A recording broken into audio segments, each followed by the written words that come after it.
teman-teman sekalian, kita akan masuk insya Allah di poin pertama dari 31 itu, tentang masalah kurang ikhlas. Penulis mengangkat di halaman 8-nya, di sebab lemah iman yang pertama adalah kurang ikhlas, Allah SWT berfirman dalam surah Bayyinah ayat 5. Karena Anda belum pegang bukunya, mungkin Anda bisa membuka Al-Quran surah Bayyinah ayat 5. A'udzu billahi minasyaitonir rajim wa ma umiru illa liya'budullaha mukhlishina lahud-din hunafa. Padahal mereka tidak disuruh kecuali supaya menyembah Allah dengan memurnikan ketaatan kepadanya dalam menjalankan agama yang lurus.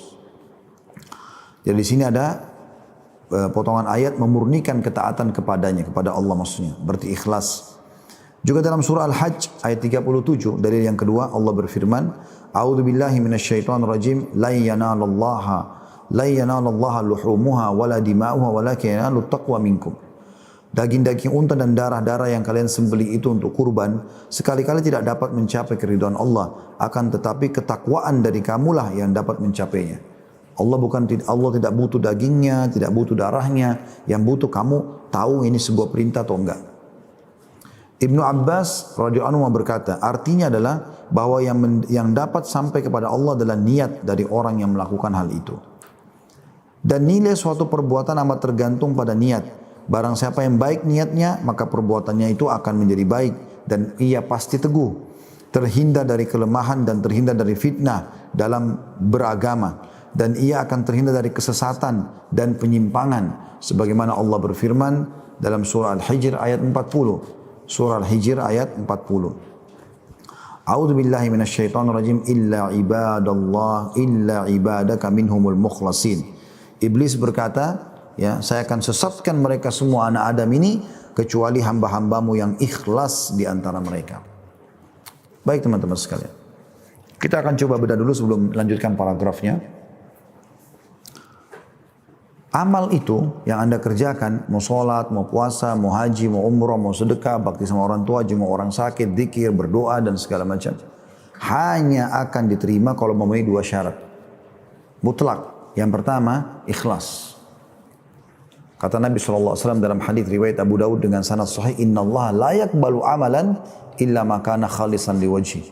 Allah tidak akan pernah menerima amalan kecuali yang ikhlas karenanya. Kecuali yang ikhlas karenanya, gitu kan. Jadi memang ikhlas ini harus. Dan lawan ikhlas, kalau Anda mau tahu, adalah riya. Anda pamer, mau dipuji orang, nah itu berarti tidak ikhlas. Berharap balasan, itu berarti tidak ikhlas. Kalau Anda tidak berharap balasan kecuali dari Allah SWT, Anda ikhlas. Kirimkan piring makanan kepada tetangga, kembali berisi lagi atau tidak, yang tidak ada masalah bagi kita. Oke-oke saja. Gitu kan? Karena memang kita berharap wajah Allah, bukan dia. Dia kasih juga di sini, alhamdulillah tidak dikasih, tidak ada masalah. Kita tidak berharap balasan. Kita berikan sedekah kepada orang miskin, walaupun dia tidak ucapkan terima kasih, tetap aja. Ciri orang tidak ikhlas itu, begitu dia kasih, udah duitnya dikasih 500 rupiah, 500 perak, 1000 atau 2000, kasih orang miskin. Begitu kasih, orang itu langsung pergi. Mungkin dia buru-buru ingin mengejar mobil lain di lampu merah atau apa saja. Wah, memang dasar nggak tahu terima kasih. Berarti dia berharap pujian itu. Rugi benar. Orang ikhlas tidak akan begitu. Bahkan dia berharap kalau perlu orang itu terima lalu pergi, nggak ada masalah bagi dia. Karena bagi dia antara dia sama Allah SWT. Bahkan orang ikhlas itu sering kali melakukan perbuatan berharap tidak ada yang tahu malah. Dia kasih, nggak ada yang tahu dari dia. Dari mana? Hamba Allah. Ada orang dibisikin sama syaitan, ganggu keikhlasannya. Begitu diiklankan di masjid dekat rumah. Bapak ibu sekalian muslimin muslimat, masjid kita lagi butuh bantuan. Siapa yang mau menyumbang silakan datang ke masjid membawa begini dan begitu. Ya. Kemudian Anda datanglah menyumbang. Begitu ditanya pengurus masjid, atas nama siapa? Kalau Anda ikhlas, hamba Allah aja. Kalau yang tidak ikhlas, oh haji fulan bin fulan bin fulan. Ya, kalau perlu tanya, tulis itu haji berapa kali. Ya. Atau hajja fulana binti fulan bin dan seterusnya. Naudzubillah. Lalu kemudian disebutlah namanya, dia lagi di rumah, dia dengar tuh pakai mikrofon masjid. Yang telah menyumbang haji fulan dan fulan. Syaitan bisikin hatinya, tuh namamu disebut. Oh iya, selesai. Hanya sebatas itu. Untuk apa teman-teman riya ini? Untuk apa? Manfaatnya apa? Hilang. Mau ngejar lidahnya orang? Oh, kamu hebat, kamu dermawan, kamu soleh. Itu kamu soleh, itu yang kau kejar. Apa yang kau dapat? Kenyang ke perutmu, tambah terang matamu, bertambah ke rambut kepalamu. Gak ada sesuatu yang kau dapatkan. Rugi, gitu kan? Gak ada manfaatnya sama sekali. Tapi orang ikhlas dapat pahala. Dia akan panen itu pada hari kiamat. Kita sebagai seorang muslim yakin, "Faman ya'mal mithqala dzarratin khairan yara." Siapa yang buat seperti biji sawi dari kebaikan, pasti dia akan dapat lihat dan dapat balasannya. "Wa may ya'mal mithqala dzarratin syarran yara." Allah gunakan kalimat dzarrah, dan siapapun yang berbuat seperti biji sawi dari keburukan, dia akan lihat. Semua akan didapatkan. Maka rugi kita butuh di sana.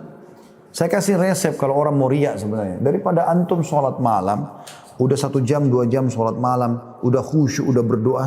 Terus besok teman kantor juga riak. Semalam kau sholat gak? Saya sholat. Begitu, akhirnya hilang pahala 2 jam. Gak usah repot-repot. Malam hari kalau mau tahajud, cari siapa yang jadi target anda besok. Misal atasan fulan, teman fulan. Ketuk rumahnya bel, saya mau sholat malam, lihat nih. Selesai. Gak usah tunggu besok pagi, kan rugi. Buang-buang waktu itu. Ya. Mereka para salafus saleh teman-teman sekalian berharap agar amalnya tidak diketahui. Dan Nabi SAW juga sudah mengatakan dalam hadis sahih riwayat Muslim, Inna Allah yuhibbu taqiyul ganiyul khafi. Allah cinta sekali dengan hamba yang taqi, suka patuh pada Allah. Yang diperintahkan kerjakan, yang dilarang jauhi. Yang halal nikmati, yang haram tinggalkan. Lalu ghani, kaya, suka bersedekah. Dan khafi, suka merahasiakan amalnya. Sebagian salafus saleh teman-teman pernah bersedekah 20 tahun. Bukan 20 tahun malah, seumur hidupnya sekian tahun dia bersedekah. Gak ada yang tahu kalau dia bersedekah. Termasuk orang-orang miskin yang menerima sedekahnya. Dinukil sebuah kisah seorang penduduk Madinah dari cucu Nabi SAW. Orang ini sangat soleh. Setiap habis sholat malam, dia nggak cerita sama istrinya. Dia ambil gandum, ya, berkarung-karung 1 kilo, diangkat sampai 100 kilo. Pikul di karung besar, diputar di pundaknya, dibawa. Dia naik kuda, dilempar ke rumah 100 orang miskin. Dia nggak ketuk ya, ini dari saya, nggak ada. Taruh, pergi. Itu puluhan tahun dia berjalan. Anda tahu kapan ketahuannya? Pada saat orang ini sudah meninggal dunia. Jenazahnya itu disolati, ternyata di pundak sebelah kanannya ada bekas warna hitam. Ditanya istrinya, kenapa ini pundak suamimu? Dia bilang, saya juga tidak tahu. Istrinya nggak tahu. Saya juga tidak tahu. Hanya saja saya tahu kalau malam-malam biasa dia keluar bawa karung. Karena dia tidak cerita, saya juga tidak tanya gitu. Lalu kemudian pada saat itu ada orang-orang tersebarlah begitu di Madinah. Ternyata ada orang-orang miskin yang biasa terima kantong-kantong gandum. Sekarang sudah tidak lagi semenjak orang itu meninggal. Baru ketahuan kalau dia lakukan. Puluhan tahun. Seorang di antara mereka teman-teman berpuasa sunnah Senin Kamis. 20 tahun lebih istrinya nggak tahu. Kok bisa? Bukan dia tidak bisa cerita sama istrinya, bukan dia tidak bisa ajak. Tapi rupanya sebelum menikah, ini ijtihad dari dia ya. Sebelum dia menikah, dia nggak pernah sama sekali, dia selalu puasa Senin Kamis. Begitu dia nikah, dia tidak cerita sama istrinya, kalau saya puasa Senin Kamis. Istrinya seperti layak semua istri, nyiapin makan istri suaminya. Kalau Senin sama Kamis, dia nggak bilang, nggak usah saya lagi puasa, enggak. Dia diam saja, dia bawa, suruh bungkusin. Istrinya pikir dia makan, dia kebetulan punya toko di satu tempat gitu ya. Di kota Irak pada saat itu, di salah satu kota di Irak, dia pergi. Kemudian dia buka, kalau dia lagi makan siang, dia panggil orang miskin, dikasih makanan itu. Dia pulang ke rumahnya setelah maghrib. 20 tahun dia buka puasa, baru dia pulang ke rumahnya makan. Istrinya pikir dia nggak puasa. Untuk jaga keikhlasan. Seseorang di antara mereka teman-teman sekalian, pada saat dia tidur malam hari, dia tidurin istrinya, sampai tidur kemudian dia bangun sholat malam. Sampai istrinya tidak tahu bertahun-tahun begitu. Satu malam istrinya terkaget, lalu lihat suaminya sholat. Dibiarkan sama dia. Besok dilihat sama lagi. Terus begitu. Dan selalu kalau pagi-pagi matanya suaminya sampai memerah, kurang tidur. Lalu dia tegur satu malam suaminya pas turun, bos mau sholat malam, lalu kemudian dia mengatakan, wahai suamiku, kasihanilah dirimu. Aku perhatikan kau setiap malam begini. Entah sudah berapa lama kau nggak istirahat. Lalu kata suaminya, tidurlah wahai istriku kalau kau mau tidur. Sesungguhnya apa yang saya lakukan kebaikan buat saya dan kebaikan buat kamu juga. Maksudnya kalau saya masuk surga nanti kau juga dapat sama. Mereka menjaga amal itu. Jaga. Ada seseorang salafus saleh pernah sholat malam di hutan, diikuti oleh seseorang dan ketahuan dia sholat malam, gitu kan. Maka temannya ini kebetulan, ya, yang ikuti dia, yang tahu dia sholat malam, diam-diam dia selalu dengar ayat yang dibaca, doa yang dibaca gitu. Pas sudah menjelang subuh, dia terdengar ada semak belukar. Maka orang yang sedang sholat ini kaget, lalu dia mengatakan, semoga Allah merahmatimu, keluarlah, kau mata-matai saya. Maka temannya mengatakan, iya, saya mau tahu, karena selama ini saya dengar cerita, kalau kau tidak pernah tinggalkan sholat malam, maka saya mau cari tahu. Apa kata orang yang ketahuan amal solehnya ini? Dia bilang apa? Di tengah hutan berdua sama temannya, dia mengatakan, saya mohon kepadamu, tolong rahasiakan apa yang kau lihat. Dia mohon supaya jangan dicerita. Kalau kita subhanallah sekarang terbalik, berharap orang expose. Nggak akan sedekah kecuali ada kamera. Sebentar. Dan syuting dulu kamera. Berdoa di depan Ka'bah, subhanallah, harus Ka'bah kelihatan. Sebentar. Ya, supaya ditahu berdoa depan Ka'bah. Ada berapa kali saya tahu orang begitu foto. Kenapa akhi dan ukhti? Apa yang mau didapat? Ini lidahnya manusia. Oh, kamu hebat. Terus apa? Gemukkah kamu? Nggak ada manfaatnya. Gitu.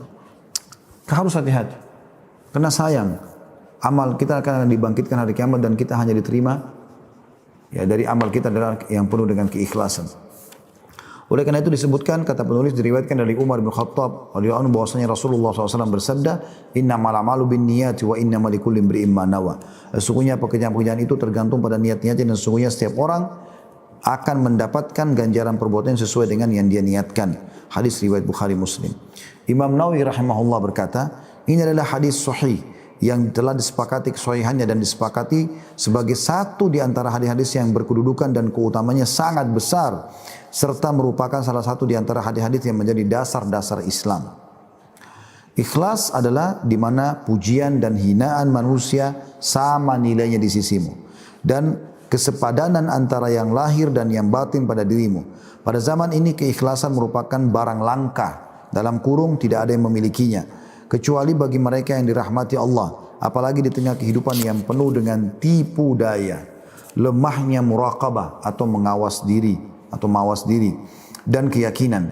Kata penulis, saya tidak yakin, saya tidak mengatakan bahwa keikhlasan telah lenyap sehingga dengan begitu saya telah berdusta. Akan tetapi untuk menuju kepada keikhlasan dibutuhkan kesungguhan dan latihan yang terus-menerus atau mujahadah dalam setiap amal perbuatan.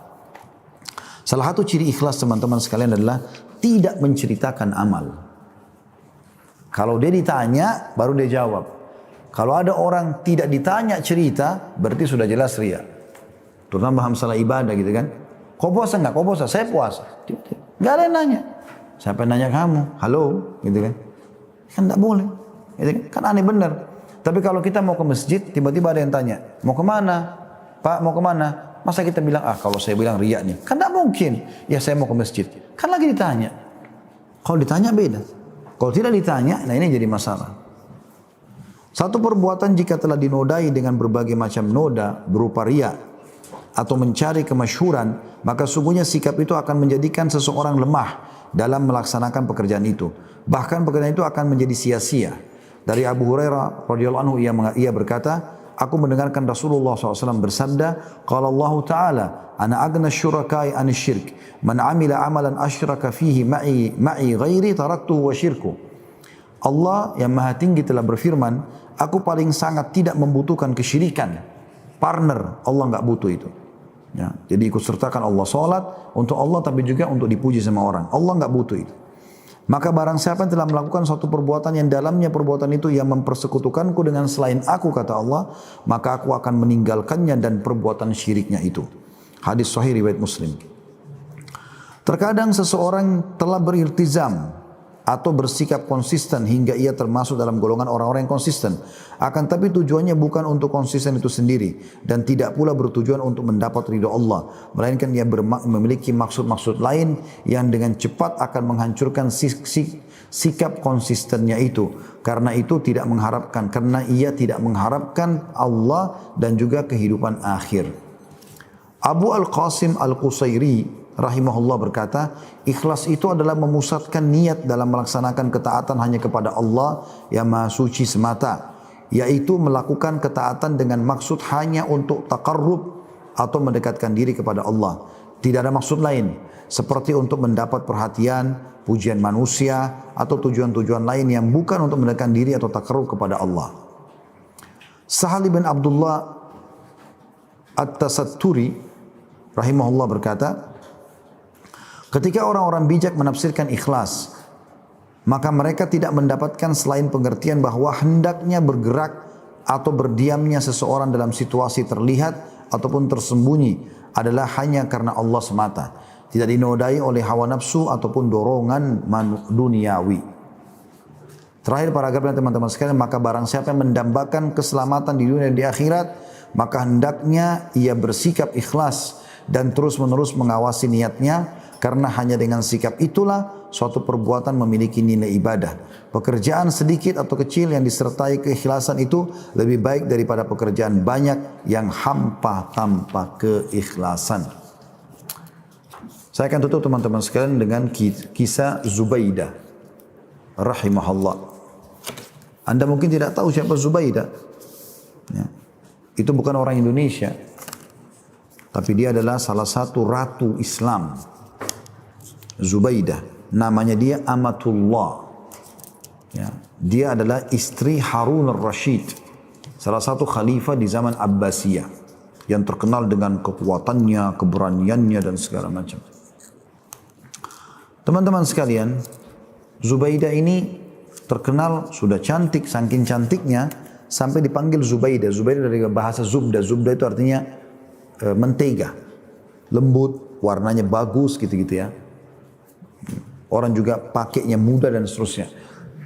Jadi dia menggabungkan antara kecantikan, kedudukannya sebagai ratu, dan rajinnya beribadah terutama sedekah.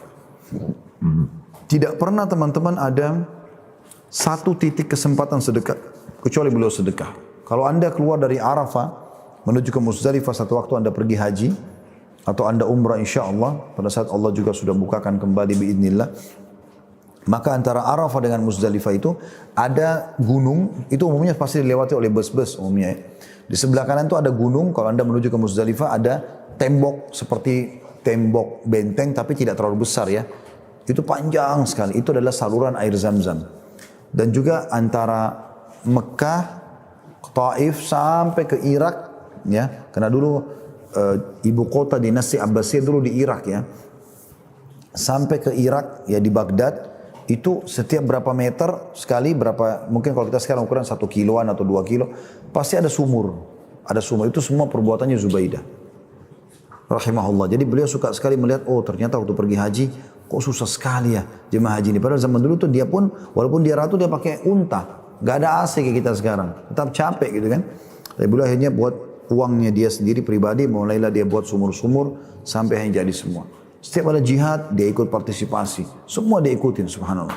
Satu waktu dalam sebuah kisah dinukil, pada saat dia meninggal Zubaidah, ada satu ponakannya yang sayang sekali sama dia dan memang selalu dibantu juga oleh Zubaidah. Bermimpi tantenya ini datang. Maka dalam mimpi karena tidak bisa diatur pertanyaan, ponakannya bilang, wahai tanteku, beritahukan kepadaku, apa yang Allah balas kamu sekarang? Dia mengatakan, kata tantenya, Zubaidah bilang dalam ini mimpinya ya, Allahu alam, kita tidak tahu, tapi begitu dia mengatakan, semua Allah enggak terima. Kata dia, sedekahmu untuk jemaah haji air tidak diterima, jihad tidak diterima, ini enggak diterima. Lalu kata dia, lalu bagaimana keadaanmu sekarang tante? Kata dia, alhamdulillah Allah selamatkan saya. Justru dengan sholat malam yang saya kerjakan tidak ada yang mengetahuinya. Itu luar biasanya, gitu kan? Jangan juga Anda mengatakan teman-teman, oh kalau begitu berarti kita harus tutupi semua amal soleh. Tidak, Anda sesuaikan. Kalau amal soleh itu memang harus terang-terangan, kayak sholat berjamaah, jihad, Anda mencari nafkah rezeki di luar, Anda haji, kan harus dilihat orang, apa boleh buat? Tinggal kontrol diri. Tapi amal yang Anda sudah kerjakan sendiri, kayak sholat malam, sholat duha, ada orang minta tolong Anda bantu dari belakang, tidak ada yang tahu, Anda mengaji, yang nggak usah dibuka. Karena kalau Anda buka amal yang tersembunyi ini, maka akan menjadi riya tentunya. Allahu a'lam.